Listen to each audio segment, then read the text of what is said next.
Hi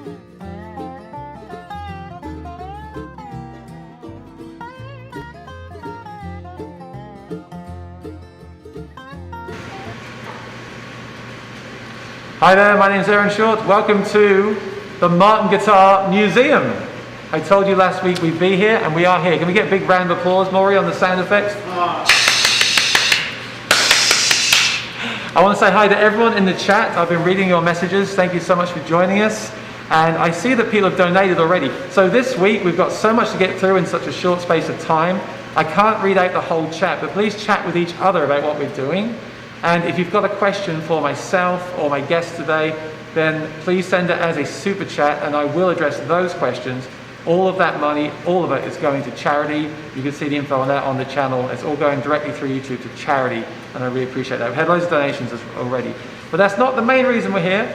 It's a very important reason, but the main reason is to check out some amazing guitars. But before we do that, I want to introduce you to Jason here at the museum to tell us about what they've been doing here and his life here working at the museum. How you doing, Jason? Great, how are you? Great. Messing up his name. It's Good great thing to be this back. is live. We are live right now on the interweb. This is fantastic. So let's start that over. How are you, Aaron? Well, I'm doing great because I've been here since 9 a.m. Yeah. And I didn't sleep much last night because I was so excited. Okay. So obviously, yeah, forgive me, I might be a bit scatty today. Look, I'm a Martin fan. I'm in the museum, surrounded by some of the most iconic guitars in the world. So I'm really feeling the vibe of that today. A lot of guitar players would refer to this as Mecca or the mothership.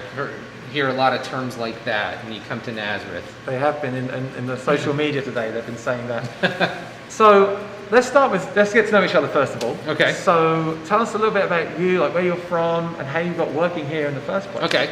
Well, I am the archives and museum manager. So, I've lived within a half hour of Nazareth my entire life. And I've been fascinated with guitars and history since I was a kid. And eventually they brought me here. So I started working at Martin 10 years ago in the polishing department. I worked in polishing for about a year and a half. Then I got a job in customer service. I worked in customer service for about 5 years. And in customer service, I met Dick Boak, who. So the layout goes by how leadership changed with the company. So, Martin Guitar is still family owned. Chris Martin is the 6th generation of the company, of the Martin family to own the company. And I thought that was a great way to transition from case to case. And then also, the last case is from when the museum we're in right now opened in 2006 till the present. Yeah, like I said, I felt it immediately. So congratulations. Thank you. You've done a great job, and you're doing a great job. I was going to ask you to give a brief overview of the history of the company, but that's such a big thing to do. Mm-hmm. I think I'll just invite people to come here and check it out for themselves. Yeah, we can just say the OM and the Dreadnought, X-bracing. Right. We can hit on all those key points that Martin's known for. When you look at an acoustic guitar, the majority of those design elements came from Martin. I tell you what, as we look at some guitars, we can cover some of that history. Okay. But let's encourage everyone, obviously, to come here and take it all in for themselves. Yeah, anyway, that's what we should do. Before we start with our first guitar, though, can we get Robert Goetzl up? Because before I step off, Robert deserves a lot of credit for what happened in the museum, our consolidation project. He is the man behind the designs. Robert, how you doing? Thanks. It's a love fest because I got to tell you, working with Jason was like an honor, but it was a lot of fun. And I'd shoot ideas at him because I had nothing to do all day, and I'd say, Jason, what if we did this? And I could tell by the end he was exasperated. He would say, Robert, whatever you want. Robert, we met through the live stream. So during the lockdown, I had a lot of guests on for interviews, and you were one of the people on there. And I've heard about your art, which is fantastic, and what you've done here. And we've got some other footage we're going to show next week on our live stream. So every Monday we do 4 p.m. EST for the live stream. We'll show some of those clips next week as well, so tune in for that. Yep. But what's your feeling on what you've done here, and can you offer some kind of insight into your thinking behind it all? Well, sure. And, it was an overwhelming project in the sense that we had to tell a story and then design it during a pandemic. My love for the company is just so strong, and of course telling the story kind of fills this role that I have as an artist and an illustrator, that I've illustrated books. So I was picturing each display case sort of as a page in a book, in the sense that we're going to tell a story, a specific story for each time frame, and each Martin relative that was leading the company at that time. And you know, what can I say when you're putting together this 180-year-old history of the company in display case form with ephemera to support all of the guitar that are on display, and tell a story not just for the aficionado. And this is one of the scale models you made to design it. Yep, so to tell a story not just for the aficionado, but for the people who come along with these guitar geeks who say, well, I don't really understand this whole thing, but there's plenty to look at here and plenty to understand and enjoy. So this is how each display case started in a scale model form. And we did this, I did this at my home studio. Jason supplied all the guitars for me. We photographed them. I made little wooden models and stuck the picture of the guitar on each one so that we could lay out the cases. And then eventually when we got here in the physical plant, we could easily hang guitars without starting to hang them and saying, no, that doesn't look right. Take that off, move that around. So I think it went pretty seamlessly. What do you think, Jason? Yeah, definitely. So, I love this. And yeah, like I said, tune in next week because we're going to show the full video of you going through all of these models in next week's stream. But I hate to say it, I think I need to play some guitars. yes, you do. Can we get on with checking some of these guitars? Bye. Goodbye out there in TV land. And apologies, I think we lost connection. We're back now. We're on a different connection. We should be good now. Let's get into this moment of truth. This is the oldest known Martin guitar on record, That's correct. and this blows my mind. 1834. 1834, this guitar right here. And I can't really demo it because I can't really tune it. So if you can name this chord, you get a prize. But it's just fascinating. Like, can you tell me about like the construction, like the woods in this thing? I mean, look at the neck on So, this. I mean, if you look at this, it has the influence of Johann Stauffer, who Christian Frederick Morton Sr. apprenticed under.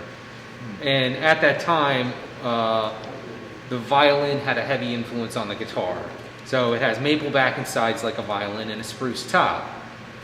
But then the other elements, if you look at the neck, it's a maple neck that's stained black and it has strips of ivory inlaid into it. Oh, that's ivory in the neck. That's ivory, yes. Wow. It has a clock key mechanism that would raise and lower the height of the neck, kind of an early truss rod, if you will. Can you see that, Maury, on the camera? And that was that clock key adjustment, the style of the headstock, those were all items that were patented by Johann Stauffer. Wow. So it's very common features you would see on Viennese guitars. The mustaches on the bridge, all of these features you would really see on guitars from that period. So I got a question for you, a fun question. It looks like this is broken a string. Mm-hmm. So whose job is it to maintain the strings and things like that in the museum? Well, usually if we notice a string is broken, I would take the guitar to Chris or Brian in the custom shop, and I have, so these are genuine gut strings that we use, that's what we use on our antique guitars. Okay. So I would take one of the gut strings I have in our archive room out to them, they would cut it to the length and then install it. Do you know where this was discovered? That one I think has been with the family for a long time. It's really incredible, like the way the fretboard goes over, there's like a gap there. Yeah, it just floats over the There's this cool top. cutaway here. Here's a question, have you ever reissued any of these kind of guitars as a company?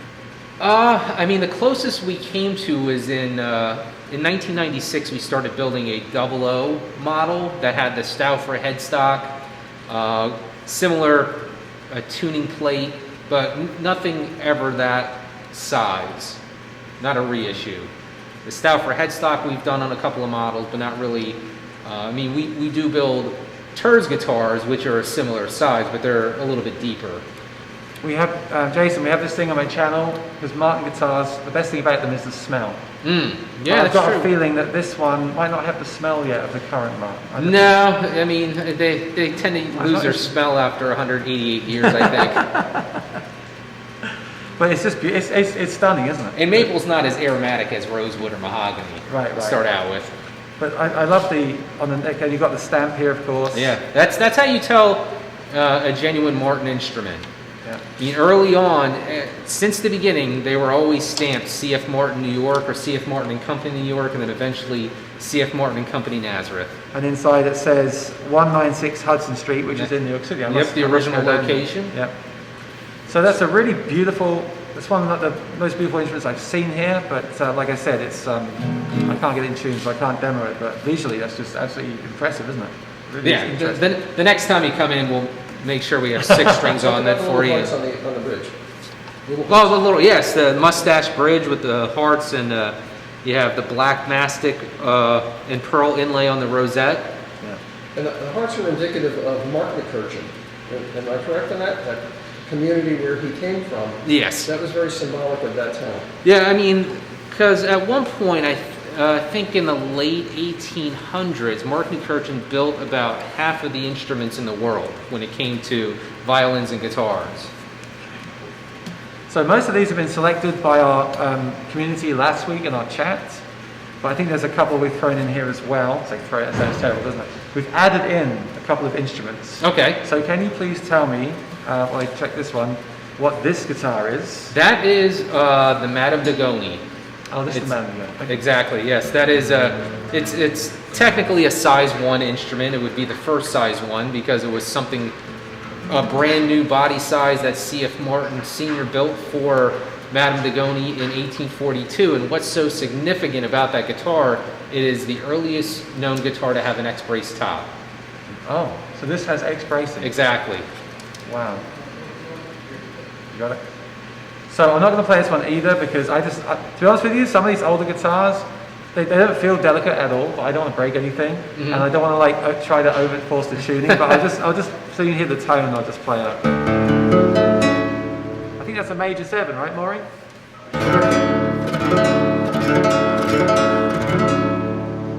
Yeah, it's just fascinating. So sorry, what's the year of this one again? 1842. 1842. Yeah, that's that actually was on our list from a viewer last week as well. And is there anything sort of unique about this design when they changed then from the one we saw before? Is there anything here? Well, I mean, here you see... the bracing, right? Yeah, the bracing. This has a lot of elements of Spanish guitars from the time. The square taper headstock that Martin transitioned to, rosewood for the back and sides. These were all more common features on Martin instruments from really the late 1830s up until now. The fret markers are very interesting because they're not in the conventional place I expect them to be. They're like directly over the fret. Yeah. So as I look down, I'm trying to fret a chord on the fret itself. Yeah, not in between like we see them now. Yeah. Oh, it's just what you're used to, right? But Yeah. that's really, really fascinating. So again, I'm interested, like an instrument like this, do you know, was this in the Martin's personal collection? Or No, was this something was you one bought? this was one that was found with the help of a researcher. Oh, wow. And so, yeah, it was purchased for the museum, a decade or so ago. Are you still looking for more? Are you constantly looking for new instruments to add to the collection? Yeah, I Have mean, you got to a place there where you feel like this is No, it? I mean, if there's something out there that we see or somebody contacts us about an instrument they have, and if we think it's something that will benefit our collection, we're definitely looking. I'm doing this as we go. I want this to be like a live reaction, so I'm trying to feel these guitars out as well. This neck is really nice. Yeah. This neck, because you look at this and you think, right, classical guitar. My first thought is this will be hard to play, so I didn't even really give it a chance. But now I'm sitting here and thinking, this neck feels... Yeah, I it can doesn't actually have do the whole that Brad Hendricks typical thing. like 2+ inch nut width that Yeah. classical or Spanish guitars are known for. So like here it's very, very thin there. Mhm. Very comfortable in the hand, yeah. Yeah, that's really stunning. All right, Robert, I think we're ready for another one. But yeah. Where will I find the Clapton? This was very popular with our viewers last week. This is the Joan Baez guitar. That's And this got a lot of votes last week. There we go, thank you. So, this thing is really interesting. And I got to admit, I didn't know much about Joan Baez. Okay. So I've been doing my homework. And let me know if I'm right. This was a guitar she traded for with a friend on the condition that it could be traded back. Yes. Which it was, because it was from a family member. Yes. And then, I presume then she got her own guitar, which she still has today. Is that right? I'm not quite sure what two guitars she traded for. I know it wasn't her 1920 single 045. I think it was two other guitars. So it was she traded it with a woman that she had met at the University of California, and she played the guitar and fell in love with it. And that was the condition, that she'll trade two guitars for as long as it was the woman's grandmother's guitar. So they made the trade, and Joan played it for a few years in the 1960s. And I guess her roommate, I'm not her roommate, her friend had felt guilty about trading her grandmother's guitar, so she got it back. And then eventually we purchased this from Freeman's Auctions in Philadelphia. And this is in tune, so I'm going to play Yes. something.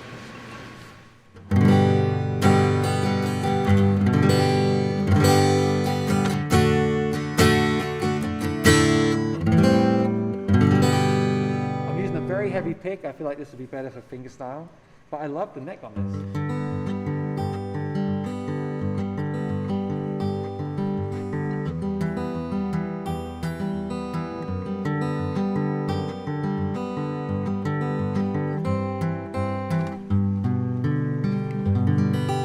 This guitar is incredibly light, and it's got a very delicate but rich tone. And yeah, I mean, for fingerstyle, obviously this, I don't feel like most people play this with a heavy pick like I'm No, usually not. This is now a this very is an delicate 1880 single 040. Yeah, it's beautiful. And again, that neck has got that similar kind of shallow.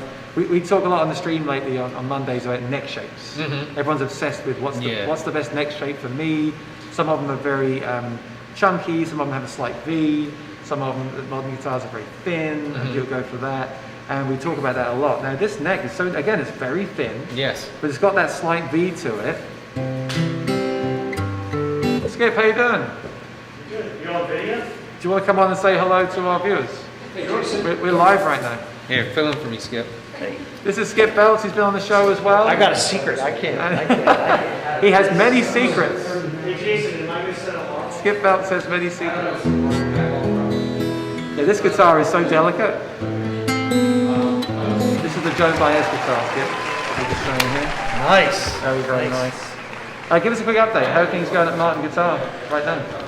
Well, it's great. You know, I mean, we're in here working. I'm willing to wear a mask to work, right? Because I'd rather be here than working in my basement, trying to do the things that we do. But you know, we'll get through it like everybody else does. But business is great, and you guys are certainly still showing a lot of interest in what we do, and we appreciate that. So thanks for that. We have them in the chat. They're all Martin fans there. Say hi to Skip, everybody, in the chat, because he can read it right in front that day. Hi, Skip. Let him know which guitars you want him to make from Martin Guitar. He's the man right now. So the Joan Baez, we were looking at This is fantastic. we were looking at doing something again a few years ago, and maybe that'll materialize in the future. But I always thought this was great with her set list on there. So is this the actual set list? Yeah. I mean, I don't know how many shows she did with that on there, but there's also something written on the inside of that guitar. That's not the one? Okay. Oh yeah, that's right. That's right. I always mix that up. That has a set going though. Yeah. All right, so what? Joan Baez display in a year and a half. Oh, okay. Oh, there'll be a Joan Baez display in the museum you're gonna have. So what woods are in this, do you know? Well, this is Adirondack, and Adirondack. this is Brazilian rosewood. That's Brazilian rosewood? Yes, on the sides and back. Wow. Interesting piece for that time period, because back then it was really about. Back then it was really about straight vertical grain, and this sort of flat song look that you see there, while you can find some out there, that wasn't really as revered as much as the wood that was, dare I say, a little bit more plain, but very vertical in its structure. What songs are on here? Yesterday, Daddy, Donovan, Be Not Too Hard, Did Joan Baez have a song called Yesterday? Saigon Bride. Or was that a Beatles song? Was she playing Yesterday? I'm not sure. I've only recently got into. Why don't you play us Yesterday on Joan We Baez? get a copyright strike. Oh, copyright. I guess we can. But this is beautiful. Have you ever reissued this actual model as a reissued guitar? Was it? Yeah, was this one not the No, it was the single out? Yeah, it's the 45, yeah. 45. So there's been a reissue of it. I mean, for fingerstyle, it's just so delicate and beautiful, isn't it? By the way, when you come to the museum and play these guitars here, it's incredible because you get this incredible like reverb, and you also got the thought of all these other guitars reverberating around your guitar. Yeah, but they're jealous because you're not playing those. They get jealous. You're playing jealous. That's amazing. And did you find this at an auction to add to the museum? Yeah, it's Freeman's auction. Freeman's auction. Yeah. So you bought it in for the. Philadelphia. I've realized I'm not going to answer another one of those questions when we've got the expert here, right? Because all I can be is wrong. If he's wrong, then that's okay. You got to believe it, I guess, right? Are these the original? I mean, they look original to me, and a lot of times on these gems, especially artists of her caliber, sometimes will. Although I think she likes original pieces. They'll change them out. Made by a company named Seidel. I just can't believe that they taped the set list. I didn't say she. I don't know who did it, but it's like some kind I'm of pretty glue. sure she did it. Like, can you imagine that? Oh, I've got a gig tonight. There's no iPhone, right, to have your set list, so you just stick it to your vintage guitar Especially with old gum. with old gum. I've seen them where they actually wrote on it with like that black wax, like that that wax pen, and then you can wipe it off with water or whatever. But didn't Joan was it Joan that was gifted the Singolo? Isn't there a story with that she actually was gifted the one of her guitars? I think she was gifted by a friend. Well, that one she traded 2 guitars to get from a friend. Traded 2 guitars for this one. And then it was the friend's grandmother, so she felt guilty, so they reversed the trade. So they undid the trade, but then Yeah. she got another one for herself, right? Yeah, I'm not quite sure what she got after that. I know she already had her So that was 45 because you can see her in the late 1950s and early 1960s when with she that had guitar. long hair. Is this ivory binding? Yes, it is. These Rigid ivory on binding. Wow. Yeah, everything on Martin as far as binding. What year was this one? 1880. So up until 1917, they used ivory for binding, and then 16 they or also used it 17? 1917. Yeah, and they also used ivory for bridges on certain styles. So tell me what you played today. What all did you play? Oh, yeah. Are you hanging out? 'Cause I'm going to show you. Just Okay. I'll steal Jason's seat for a couple of Great minutes. guitar. Sorry, it's good. Great guitar. The I didn't G28 sleep very well. also- I didn't sleep very well last night because I was so excited to come here and do this. And I've been here since 9 a.m. I wanted to soak up everything and catch up with some of you guys. And your beautiful wife is hoping that you don't stay till 10, but you'll easily stay till 10 if you were allowed to, right? As long as if I don't mention buying a guitar after this trip, then maybe she's all right. What was next Actually, on the list? I would argue that she'd let you stay till 11 o'clock if you don't buy a guitar or even talk about buying a guitar on the way home. Well, we've done a video about this today, comparing these 2 guitars. But you said what's excited me today? This is one of the guitars that's excited me. This is an actual Martin 1937 guitar. This for me is, well, let me just play it for you. Maury, I might clip the mic because this is a different different kind of beast. And who we got this one from who? Because I don't remember them all. Yeah, that one I don't know. No real provenance. We just were able to acquire. Yeah, Yeah, it's one of those. The condition is excellent. And check out the sound.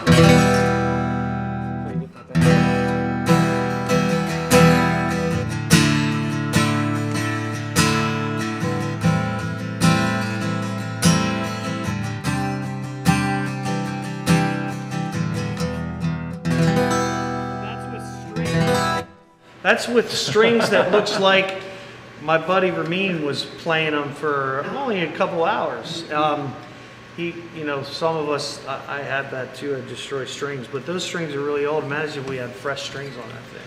Yeah, the strings is a good point, but there's actually another guitar I'll show you the stream as well, which is one of the Authentics.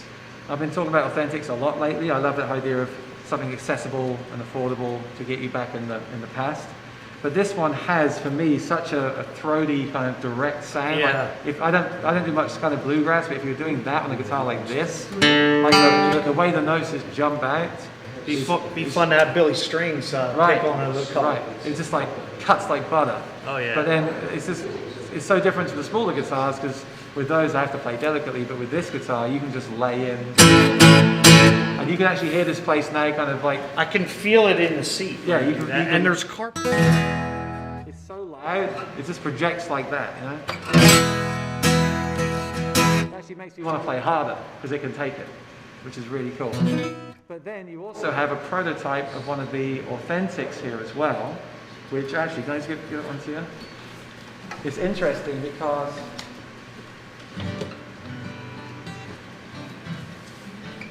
the sound is quite different. I'll play this one to the mic as well. You can hear straight away. Everything. This, to me, this is that. Yeah. So hats off to you, because to me, in a way, and let's ask the viewers what they think about the sound of these two. But to me, this one, I'm not going to say it's better or whatever, but it's got more of a kind of full scoop sound, which some people might actually prefer. Right. So check this out.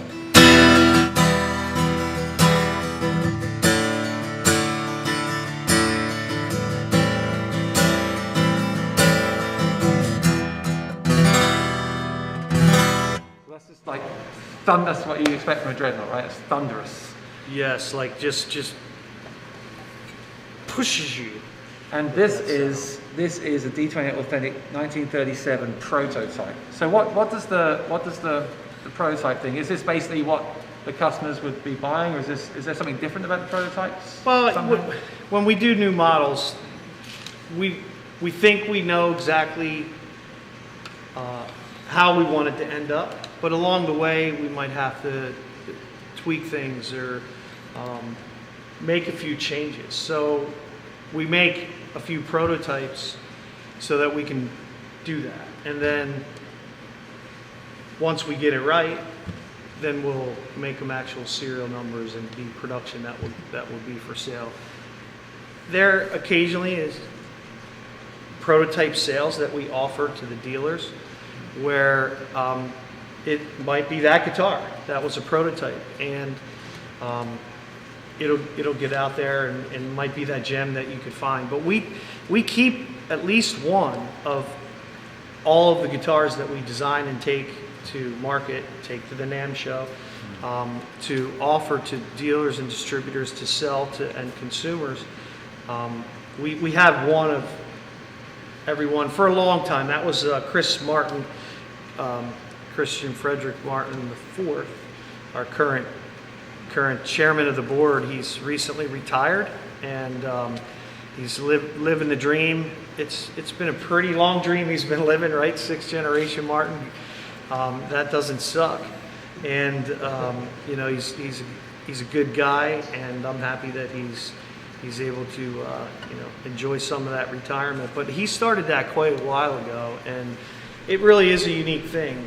Not many companies do that, and it takes up some space, and there's an opportunity cost to keeping that space, but I think it's a really great opportunity, especially when Martin Owners Club members come here. People like yourself and Maury get to set up shop and take these for test rides. Pretty fun. I'm going to play it again. They said I might be too far from the microphone, Maury. Is that okay there? I wouldn't change it, I'll turn it up. Because it was pointing towards the neck. That might be less movement from here.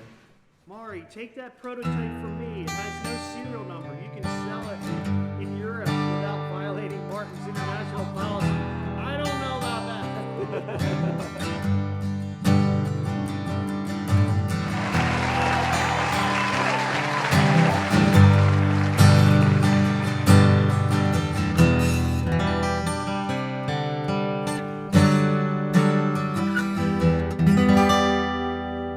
Great here, and actually before we went live we did another video comparing these two guitars, so subscribe and watch out for that coming during the week as well.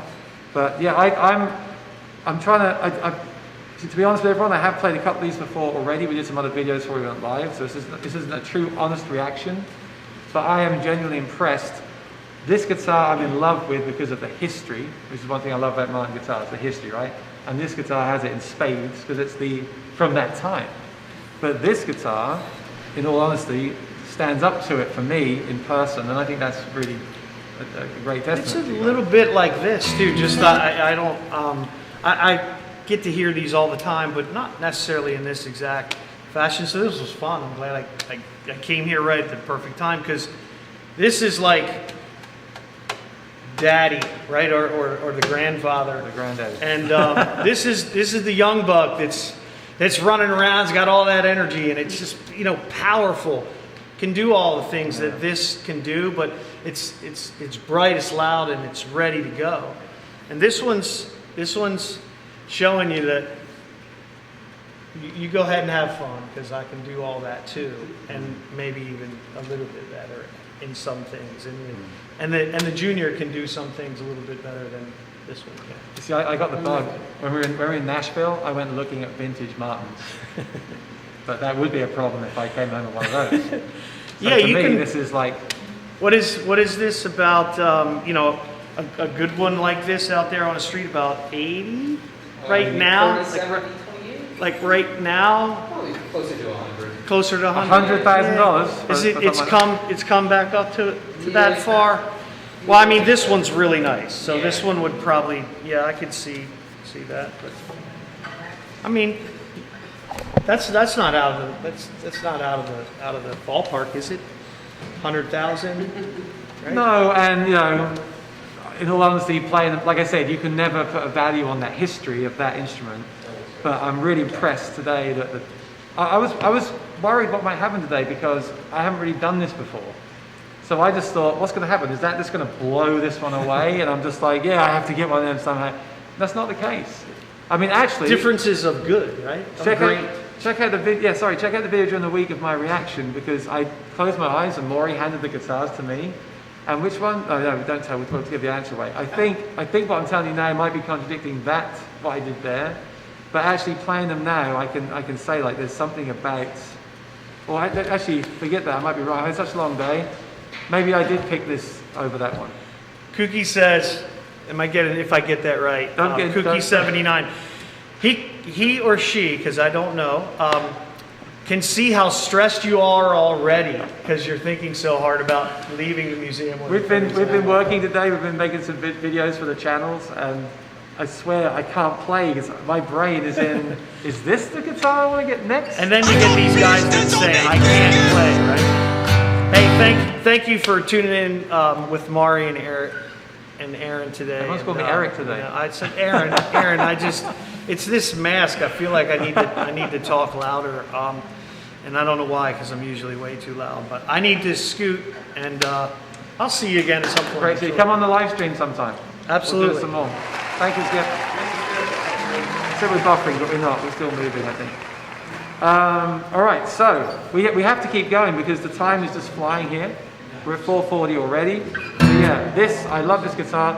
Like I said, subscribe. We did two other videos. We did 2 other videos as well, and they're going to go up on the channel during the week. And also next Monday, we're going to do a follow-up video as well, and we'll talk more about this stuff in detail when my head is not in the clouds as much as it is now.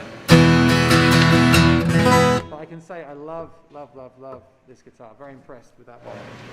All right, so what we got next, Robert? Clapton. The Clapton. I was just gonna say, when I stepped up, can you play Layla on that? I can. I'll get a copyright claim, so I can play something similar. Okay. How's that? That's like the pop version. Yeah. Sounds good. Let me play it properly so we can hear it, because I feel like we're talking a lot about the guitars and I'm not playing them because I'm just so like fascinated by them. But obviously this one has a story because this is the serial number after Exactly. the one from the show, right? So yeah, MTV Unplugged was huge, especially for acoustic guitar sales. yeah. And part of that reason was Eric Clapton and the 1939 0042 Yeah. that he played. Yeah. So this guitar is the serial number directly after the guitar he played on that show. Yeah. So it sounds like this. Oh, actually, I need to tune it. That high E is a little finicky. I was just tuning it. Yeah, the thing must be the tuning machine must. Those are original Grover tuners from 1939. There you go. That's close enough for jazz and folk. Sorry, no offense, man.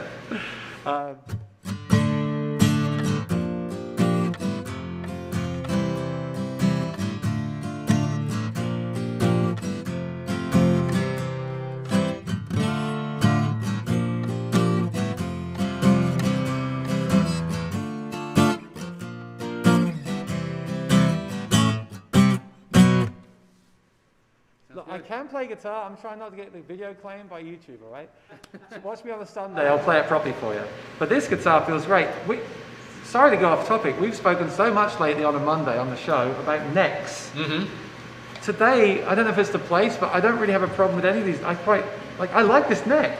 Yeah, I mean, So it's like, I'm and not sure for what a to think. long time, that was one of the things people would say about Martin. Oh, they got these thick necks, but really, when you play them, I think that was just Yeah. an excuse people used not to spend the money. Like, the neck's too thick, but I mean, play it, see how good it sounds, and I mean, the necks do feel pretty good. So is this a V-neck, a soft Yeah, V? it's soft V. A lot of those 1930s, you'll find, that soft V neck, kind of where the modified V comes from that we use on the 0020.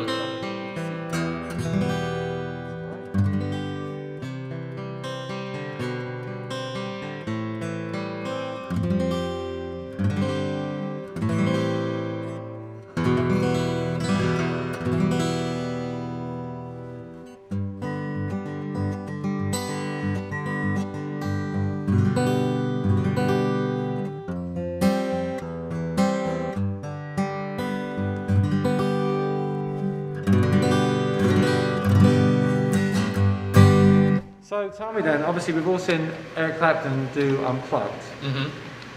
but that guitar you then released as his signature model is not the same model as this, right? No, I mean, we've done quite a few signature editions with Eric Clapton.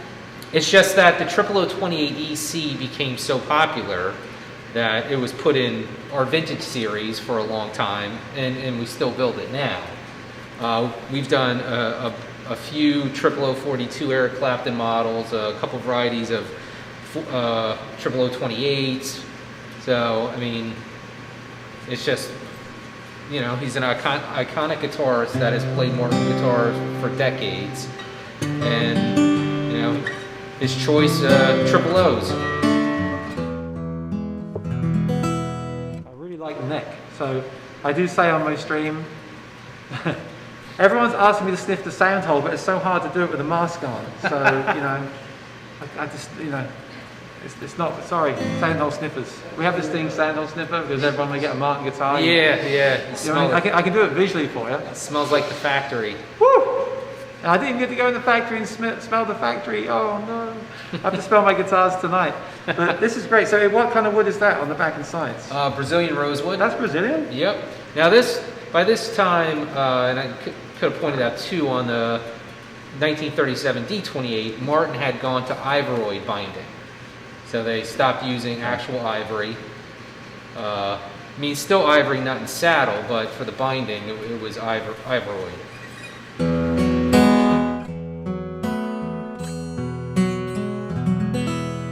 Someone said that, it doesn't sound like the D28 authentic. Well, of course, and you feel it when you play because it's so important to get the right guitar for you because that first guitar is clearly a delicate type guitar, right?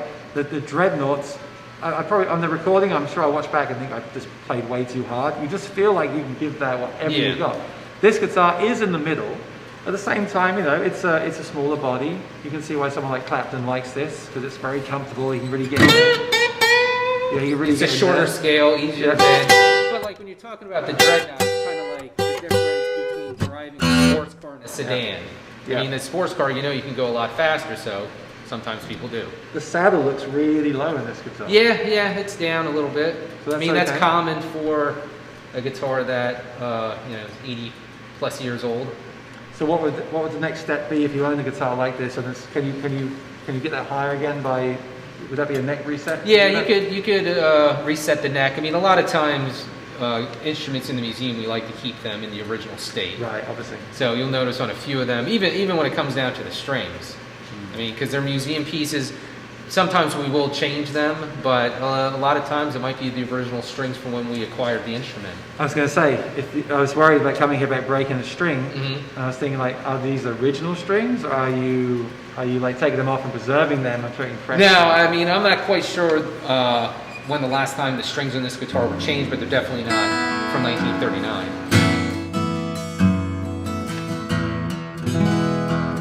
It's got a really incredible look, like for a smaller body guitar. That's amazing. Is that the Brazilian rosewood? Yeah, it's Brazilian rosewood, has Adirondack spruce top, That's Addy scallop in racing. the house. Yeah, so all of those elements that people love in vintage mark guitar. So if you're watching, I know you're saying this isn't maybe as like back to back with the Dreadnought I just played. It seems smaller, but trust me, for a small body guitar, this thing, especially in the room. Remember, you're hearing it through this microphone, but I'm sitting in this room, and it's just got this incredible power. And yeah, and the saddle's kind of low too. So it's So I feel I can strum this fairly hard too.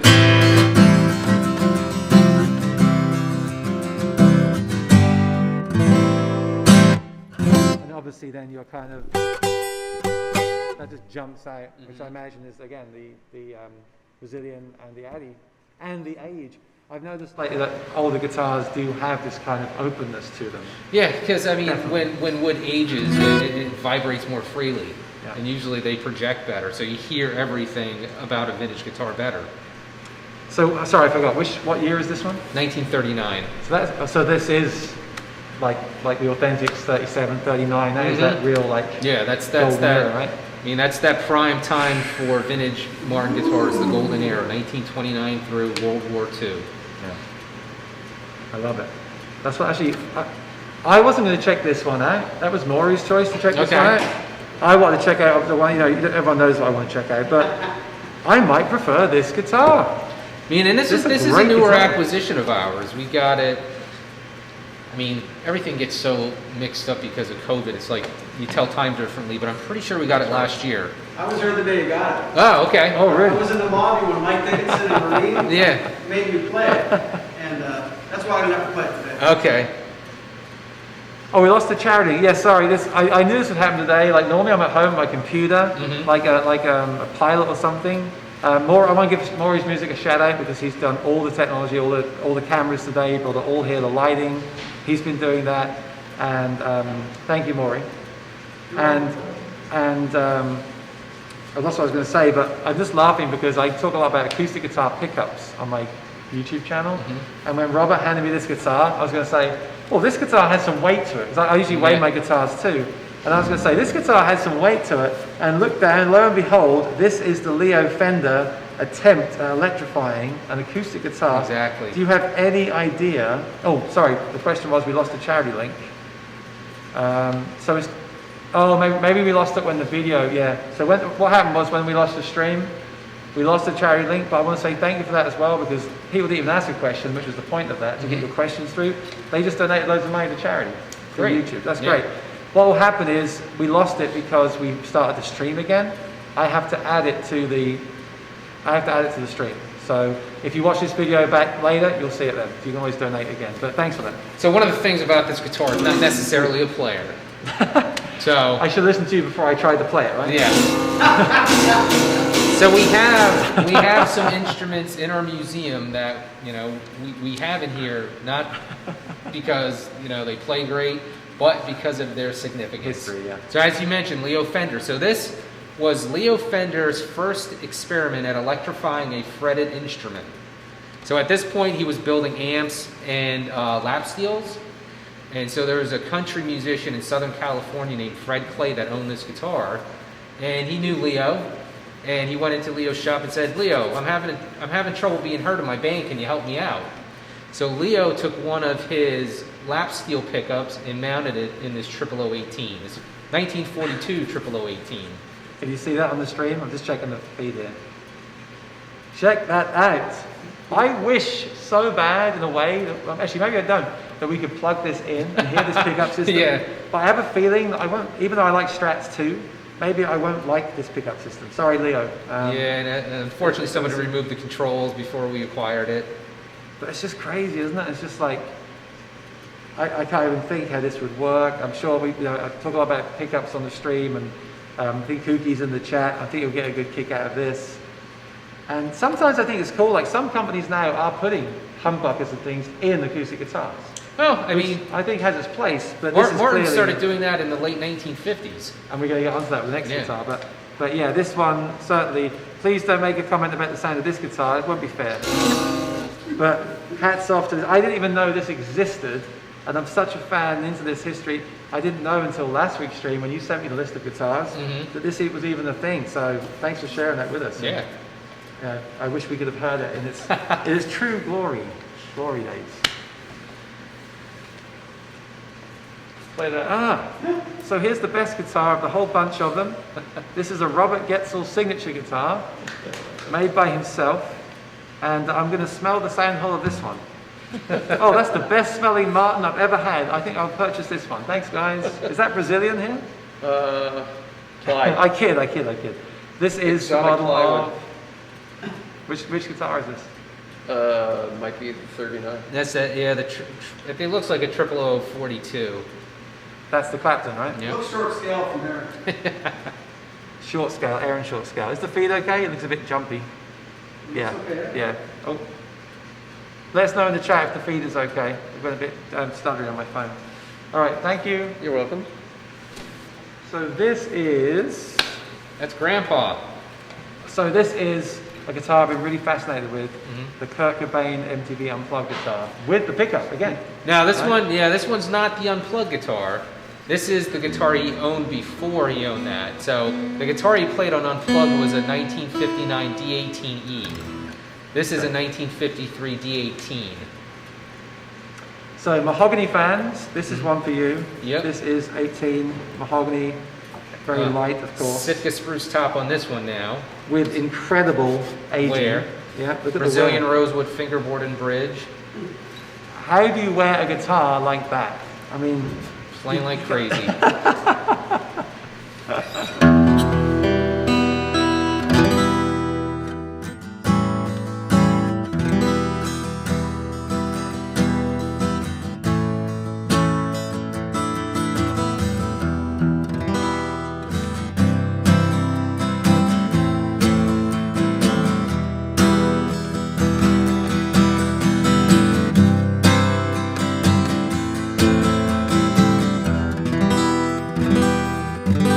again, that neck feels quite thin to me. The strings actually, they're not 13s on here, are they? These feel like No, I think they're 12s. 12s, yeah.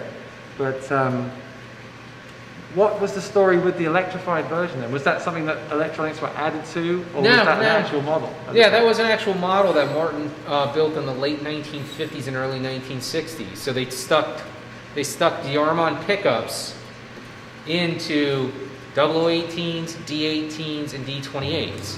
So the story is, Kurt Cobain got this guitar from Mary Lou Lord when Nirvana was on tour to support their Nevermind album. So they were dating for a while. She knew that he needed an acoustic. He didn't have the money to buy one. So she knew he loved the guitar. They both called it Grandpa. So he took it on tour. He eventually had to give it back to her. Then Elliott Smith owned it for a while. She was friends with Elliott Smith. He owned it. And then eventually she ended up getting it back and then sold it to one of our dealers in Illinois purchased it at an auction, and in return we purchased it from them. Wow. But this is the guitar that inspired him to buy that D18E. Interesting place to put the strap button as well. Yeah, right on the side. What year is this one? That's a 1953. 53. Yeah, we have a lot of mahogany fans on our live streams, and I definitely prefer the authentic. The Rosewood. The Rosewood one, yeah. But you know, if you're a mahogany fan, you get it. They're light. They're more affordable generally as well. Yeah, usually. They have sometimes feel like that. I describe it as a drier sound. Some people might not a like dry the sound. bass response. You hear a lot of people say. Yeah. But again, I'm really into the necks today, and this neck is very, like here, it's almost like a thinner than my electric guitar. It's just really, really narrow here, and then it gets obviously slightly bigger up here. I'm really fascinated with how these necks have changed over the years, and why Martin luthiers have decided to alter them, and how you come to that decision. Like, how do you, without asking the artist, like, what neck do you want for your hand, your way you play, how do you decide? Well, I mean, it's really catering to feedback from the people that are buying your instruments.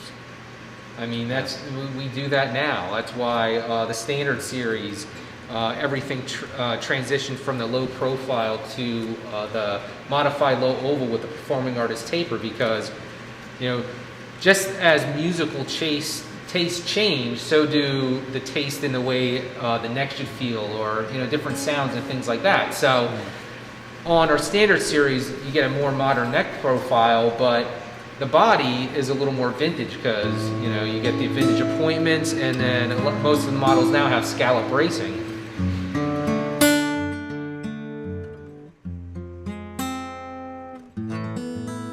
And it's definitely got the narrow nut too. Yeah. I keep forgetting that the neck feels smaller here as well, because it's got the narrow nut and it's got less wood here too. Yeah, it changed in 1939. That nut width. Yeah, the bass is so much tighter than the Yeah. other one. You can just hear it like that. It's much more focused. Incredibly focused bass sound.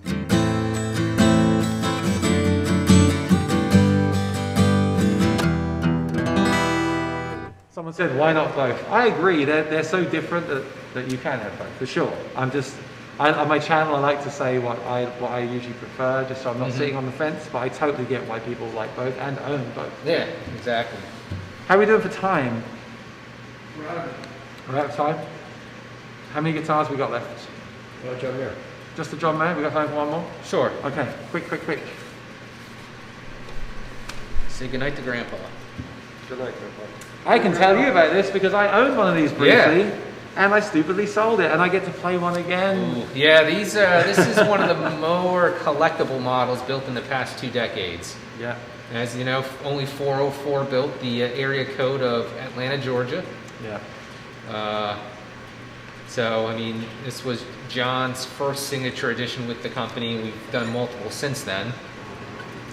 I love it, and I almost wish I hadn't played it, because I now have a custom shop version, which I love, and I recently compared it to the OM-JM on my channel, but today I was like, well, this then is like another step above. I think some of it is to do with the age as well. Well, yeah, This guitar is obviously, mine's fresh in the factory. I really believe that the age makes a big difference, and I mean, this thing just, it just sounds great. The older guitar, flat top guitar, the more you play it, the better it's going to sound. I didn't used to know about that stuff, but once you play the older guitars, and once you play the few and you get that richness from all of them, then you realize, yes, there's definitely a factor. And this is in such great condition, as the one I had was in too, that it's still impressive, even though it's not been like played, it still has matured nicely. And I love the top. This top is more like kind of orange than mine, which I love too. It's just got a really like vintage, cool look to it. Yeah. And these are just, I mean, there's an Instagram group just about these guitars, right? I can these guitars imagine. are very well revered, but just check the sound out. And this is the Engelmann top.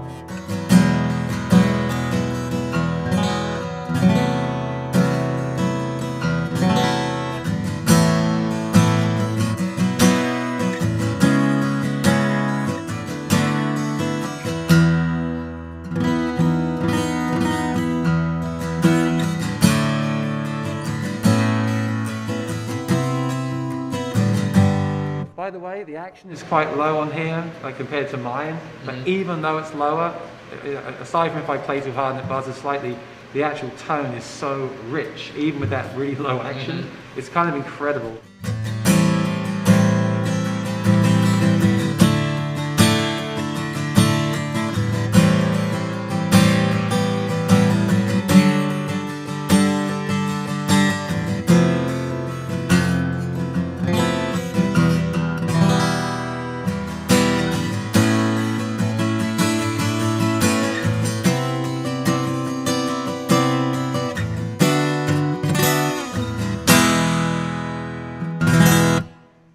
And now you understand why I talk about this model a lot on my channel.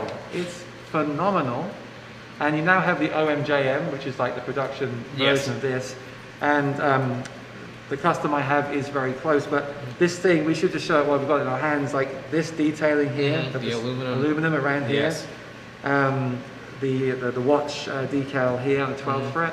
And around the headstock. The aluminum on the And I've seen this on other models with like different materials, but I just love the way it sets it off. I love the glossy headstock.